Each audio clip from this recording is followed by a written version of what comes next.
નમસ્કાર, સમાચારો સાથે હું છું જયેશ। જૂનાગઢ જિલ્લાના તમામ તાલુકાઓમાં ધોધમાર વરસાદ છે અને માંગરોળ, કેશોદ, વંથલી અને માણાવદરમાં હજુ પણ વરસાદ ચાલુ છે। આપણે જણાવીએ કે ઝાંઝરડા અંડરબ્રિજ અને મજેવડી અંડરબ્રિજમાં પાણી ભરાઈ ચૂક્યા છે।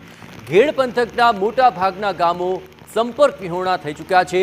વંથલીમાં 24 કલાકમાં 10 ઇંચથી પણ વધુ વરસાદ છે।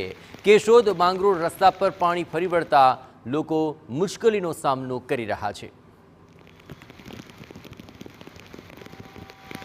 જૂનાગઢ શહેરમાં સાર્વત્રિક વરસાદ ગઈકાલથી પડી રહ્યો છે, ત્યારે વહેલી સવારથી જૂનાગઢ શહેરમાં પણ ધોધમાર વરસાદ પડી રહ્યો છે। નીચાણવાળા વિસ્તારમાં પણ પાણી ભરાયા છે। જે આપને દ્રશ્ય બતાવું છું કે ઝાંઝરડા ગરનાળો છે, જે ઝાંઝરડા ગરનાળામાં પણ પાણી ભરાયા છે। વાહન ચાલકો અને આ રોડ પણ જ્યારે બંધ થયો, બીજી તરફ જોશીપરા ગરનાળામાં પણ પાણી ભરાયા છે અને ઓજી નીચાણવાળા વિસ્તારમાં પણ પાણી ભરાયા છે। હાલ પણ જ્યારે વરસાદે રૌદ્ર સ્વરૂપ ધારણ કર્યું છે, વરસાદ પણ ધોધમાર પડી રહ્યો છે, ત્યારે જિલ્લાભરની વાત કરવામાં આવે તો સૌથી વધારે કેશોદ અને વંથલી તાલુકામાં વરસાદ પડ્યો છે। સરેરાશ 3 ઇંચથી વરસાદ ગઈકાલથી જ્યારે પડી રહ્યો છે।